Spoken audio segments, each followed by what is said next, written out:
Don't worry. It's really the admins keep telling the players like, turn off the symbols, and we're like, no, keep them on. This poor admin has no idea what's going on. Why are these guys not cooperating? We're not helping the situation very much. Let's go ahead and hop into game number 2 between Haas and Sage. Both players tried to go with identical openings in game number 1. We'll see if that is the case once more, spawning the top half of Heavy Rain. The blue Protoss player is Yoey Flashwolves Haas. Du hast. And down in the bottom half of the map, the red Protoss player leading 1-0 in the series and showing off a very fancy spinning root decal. It is Sage. Never change, Sage. Never change. Oh, poor admin. He's also new to the job, and then we are here being complete dickheads. Well, you know. That's just what we do, man. It's our skill set, you know. It's what we're paid for. Make things as difficult as possible. So it feels like they need us. It's like, man, that was hard. It's a good thing we have Bitter and Roddy here to help. Actually, we're the ones making it hard.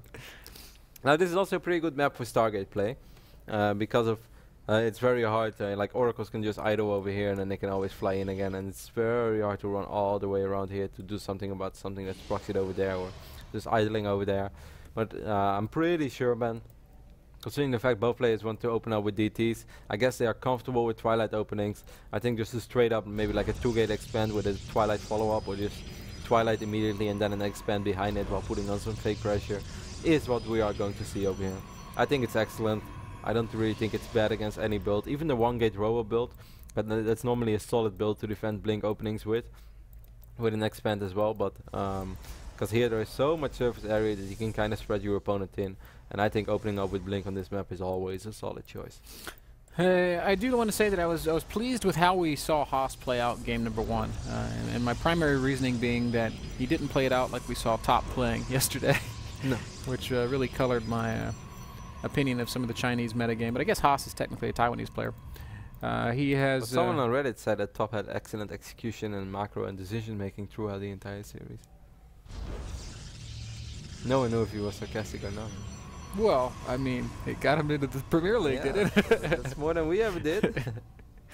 No, it was a really sick series. That last game was just kind of over the top. It was ridiculous. That last game had everything that you do not expect of 2 bases. But if you were ever to go get StarCraft coaching and you played that game, the coach would just shake his head and put his hand over his face. Like, you're hopeless. There's no hope for you. Well, coach, made it to Premier. What about you, coach? And then In Control would be like, damn it. 2-gate opening once more over here for Haas on the north side of the map. But yeah, Ben, I agree, he looked solid. It's just very hard to come back from behind in PvP, especially after DTs did some damage. And with it was already hard in the old days in Wings, because it was always hard to attack into Colossus, and these days you have to attack into Colossus and a Mothership Core. Well, it's just kind of a no-go. Sage once more is going adventurous with his Mothership Core, and I would really like to see the Stalkers from Haas find it in early phase. There's one Stalker cruising around right now, hoping he can find it. Then he has his own Mothership Core as well, and I think if this Mothership Core can only see the Mothership Core of Sage, he sees a probe. Oh man, this is not very fortunate. I mean, he might be able to get the probe, but well, actually the Stalker is coming back. Okay, he needs to keep one Stalker in the main. He needs to keep one Stalker in the main, because right now they're gonna all have to run away around, and his Mothership Core will be able to buy enough time to get. This is actually super annoying at this point. Mothership Core is in the main base. Probes are exposed. Mothership Core is going to scout the 3-gate opening and even get a few probe kills, which is absolutely crushing at this point. Wow, he's even going to ignore the Mothership Core, Ben. So that means this okay, he's going to use his 4th Stalker, I believe. Yeah, the 4th Stalker. But there's already good economic damage over here for Sage. The only thing that Sage won't have, Ben, is the Mothership Core.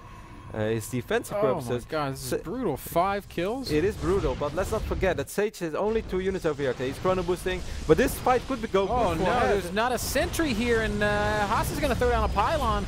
One Stalker is traded for one Stalker. Second Stalker is going to go down as well. This pylon is probably going to finish. Mothership Core just... Or what? Well, I think Haas can win the game here, man. It might go that way as we see Sage losing all of his Stalkers. Oh, that's a really good surround. Finds himself surrounded, and then we're going to have... oh man, here's the warp in. And with Sage working off of only 2 gates, this is going to be very difficult. Forced to fight with his probes. Mothership Core doing good damage. Excellent micro by Haas, despite losing that one stalker that was trapped. He's doing this really well. Now he needs a few zealots. Oh, another stalker was trapped. That's a fight that I think maybe Sage should have tried to take. It's going to be very hard, but he won't be able to secure his ramp anymore. Here come those zealots indeed. Excellent decision here by Haas to go for the zealots and not for stalkers. Sage is going to try to buy time. He needs time, but he's only working off 2 gateways, man, exactly like you said. I don't think there's any coming back from this position, Kev. There's not going to be any amount of micro that Sage is going to be able to pull off to save him here. It's 11 probes against 20 probes, and Haas is going to continue warping in the main base of Sage. Even if Sage cleans it up, he's impossibly far behind, and he's even going to lose pylons. Oh, man. It was a great move by Haas there. The first time warp that picked up those stalkers immediately because he had +1 stalker and he had +1 damage of the Mothership Core. Just excellent. He went for it. He's like, alright, I'm losing stuff at home, but I'm not going to change my plan. I'm still opening up with this 3 gateway aggression. And hey, if your Mothership Core is out of position, that means I can make something happen. Sage is trying to micro for his dear life, but it's a little too late, as Haas will take game number 2 here on heavy rain.